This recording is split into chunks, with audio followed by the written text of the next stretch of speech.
Están haciendo ahora mismo algunos funcionarios del Estado de Israel y algunos medios de información al presidente de Colombia, Gustavo Petro. Terrorismo es matar a niños inocentes, sea en Colombia, sea en Palestina. Esto escribió Gustavo Petro en Twitter hace unos días, donde generó un auténtico torbellino. Ningún demócrata puede aceptar que Gaza sea convertida en un campo de concentración. Le solicito a Israel y Palestina ir a una mesa a negociar la paz y que se permita la existencia de dos estados. Pues tampoco dijo nada Petro que contradijera las resoluciones de la ONU, ¿no? Por otro lado. Pero el portavoz del Ministerio de Exteriores de Israel publicó un comunicado en el que no solo informa de que convocaron a la embajadora de Colombia para literalmente una conversación de reprimenda, sino que también acusa a Gustavo Petro de apoyar las atrocidades cometidas por Hamás. Algo que básicamente es mentira, pero en un mundo reducido a estás conmigo o estás contra mí es como funciona todo. Finalmente, el portavoz de la Cancillería israelí dice que Israel tomó la decisión de detener las exportaciones de seguridad a Colombia. El papel de Israel a la hora de facilitar el genocidio no solo en Gaza, sino también en Colombia. Veamos la respuesta de Petro al vocero israelí, lo aclara bastante. Si hay que suspender relaciones exteriores con Israel, las suspendemos. No apoyamos genocidios. Al presidente de Colombia no se le insulta, responde Petro, y sigue, ojo a esto. Ni los Yair Klein ni los Rafael Eitan podrán decir cuál es la historia de la paz en Colombia. Desataron la masacre y el genocidio en Colombia. Algún día el ejército y el gobierno de Israel nos pedirán perdón por lo que hicieron sus hombres en nuestra tierra desatando el genocidio. Yair Klein, Rafael Eitan, personas que desataron el genocidio en Colombia. A ver, ¿quiénes son y qué tienen que ver con Colombia y con el Estado de Israel estos dos sujetos?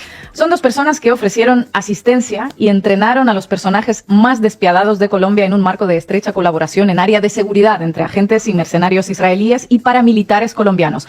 El inicio de esa cooperación data de los años 80. Carlos Castaño, fundador de las Autodefensas Unidas de Colombia, una de las organizaciones paramilitares más sanguinarias de la historia del país, lo escribió en su autobiografía Mi Confesión. En ese libro afirma que en los años 80 estudió en la Universidad de Jerusalén y también en escuelas militares y que recibió instrucciones sobre estrategias urbanas, cómo matar, cómo detener un vehículo blindado o usar granadas. En Israel me convencí de que era posible derrotar a la guerrilla en Colombia, dice. En esas memorias, el asesino serial colombiano alaba la firmeza del sionismo, que dice literalmente siempre ha estado en función de defenderse, invadir y ganar territorio, y asegura que el concepto de autodefensa lo copió de los israelíes. Cada ciudadano de ese país es un soldado en potencia. ¿Quién entrenó a Carlos Castaño? Pues el mercenario israelí y exteniente coronel de las Fuerzas Armadas de Israel, Yair Klein, a quien Petro menciona en su mensaje en respuesta al vocero israelí. Es decir, un líder de las Autodefensas Unidas de Colombia, organización paramilitar terrorista que cometió más homicidios que cualquier otro grupo armado, heredó sus tácticas militares de las fuerzas de seguridad israelíes. Es decir, Israel entrenó a terroristas colombianos. Más o menos así, se puede decir así. Después de las clases recibidas al regresar a Colombia, Carlos Castaño primero montó junto con su hermano Fidel un escuadrón de la muerte, Los Tangueros se llamaba, y de ahí saltó a las Autodefensas Unidas de Colombia. Las lecciones de Yair Klein costaron a Colombia miles de muertos. A las Autodefensas Unidas se les atribuyen más de 90.000 asesinatos, pero a día de hoy se siguen encontrando fosas comunes. Klein, por cierto, visitó Colombia, donde entrenó tanto a grupos narcoparamilitares como a sicarios de Pablo Escobar. Miren el reportaje que le dedicó el canal RCN en su momento. Este es Yair Klein, un exmilitar y mercenario de Israel de casi 70 años de edad. Adelantó una exitosa carrera militar en su país, donde se destacó por su habilidad para conformar grupos especiales de asalto para el rescate de rehenes. Quienes le han seguido los pasos durante los últimos 30 años aseguran que tras dejar el ejército de su país, creó una organización privada de mercenarios a través de la cual presuntamente distribuyó armas a diversos grupos armados irregulares en varios países del mundo. En Colombia, en la década de los 80 y 90, habría dado entrenamientos a las denominadas Autodefensas Unidas de Colombia. A finales de la década de los 90, el mundo conoció las primeras imágenes sobre el entrenamiento que Yair Klein habría entregado a grupos armados ilegales. Uno de ellos fue impartido en un campamento secreto, ubicado en la región del Magdalena Medio, en territorio colombiano. A plena luz del día, campesinos de la región liderados por cabecillas paramilitares recibieron instrucción en manejo de armas y constituyeron un incipiente grupo que con los años se convirtió en las llamadas Autodefensas Unidas de Colombia. Según declaró el jefe de investigaciones de la Fiscalía General de Colombia, Elías González, a la BBC, Klein fue el que le enseñó al cartel de Medellín a accionar bombas a control remoto. El propio Klein dijo en el año 2000 al diario israelí Maariv que estuvo en Colombia invitado por americanos, porque todo lo que Estados Unidos no puede hacer porque le es prohibido lo hace por medio de otros. Según el investigador estadounidense Jeremy Bigwood, es improbable que el entrenamiento de los paramilitares colombianos, que Castaño describe en su libro, se diera sin el permiso expreso de los altos cargos de las Fuerzas de Defensa de Israel. Y mientras Yair Klein enseñaba a asesinos colombianos a activar bombas por control remoto contra la insurgencia, otro ilustre personaje israelí asesoró a los altos mandos de Colombia sobre tácticas de contraterrorismo. Rafael Rafi Eitan, a quien Petro también menciona, es un miembro del Mossad conocido por capturar al criminal de guerra nazi Adolf Eichmann en Argentina.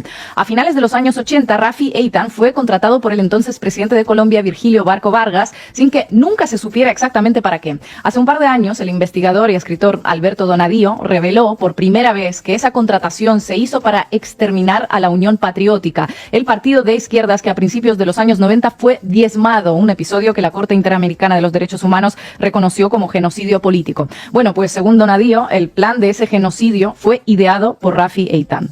Ahora lo recuerdo, Asesinos a sueldo, cantaba Cortatu, un agente del Mossad que va a trabajar a Colombia de asesor secreto del presidente y le recomienda cepillarse a todos los miembros de un partido de izquierdas legalmente constituido para acabar así con la guerrilla. Decían, difícil de creer que lo hiciera por cuenta y riesgo. Por eso, dice Gustavo Petro, que el gobierno y el ejército de Israel algún día tendrán que pedir perdón a los colombianos. Pero la colaboración entre el Estado de Israel y el Estado colombiano no termina en los 90. A lo largo de las últimas décadas no ha hecho más que fortalecerse. De hecho, el sobrenombre del Israel de América Latina que ostenta Colombia no es baladí. Inicialmente se lo atribuyó Chávez de forma despectiva para señalar lo sumiso que estaba el país vecino al imperialismo estadounidense, pero el expresidente Juan Manuel Santos lo recibió como un halago. Junto con Estados Unidos, Israel fue el principal proveedor de armas, tanto para el ejército colombiano como para el paramilitarismo, como ya vemos, y para la policía. Los mercenarios de las empresas privadas israelíes han estado entrenando a miembros del ejército colombiano y se volvieron parte del paisaje hasta tal punto que Juan Manuel Santos apareció en una publicidad de la empresa militar israelí Global CST. ¿Les parece? Tremendo. Con Iván Duque, el personal militar israelí continuó capacitando a sus colegas colombianos en contraterrorismo. En aquellos años, los asesinatos de líderes sociales en Colombia batieron récords. Bueno, de hecho, la represión de manifestantes contra la reforma tributaria de Iván Duque fue letal en muchas ocasiones y se hizo precisamente con ese material de seguridad que ahora Israel decide dejar de suministrar. Rifles, drones, tecnologías de reconocimiento facial, vehículos blindados, todo eso que estamos viendo en funcionamiento contra Gaza ahora mismo. Y cuando Iván Duque reprimió violentamente las manifestaciones en 2021, no hubo una palabra de condena por parte de Estados Unidos ni de la comunidad internacional, al igual que ahora no lo hay en abundancia frente a los intensos bombardeos de Gaza, salvando todas las descomunales distancias entre las dos represiones.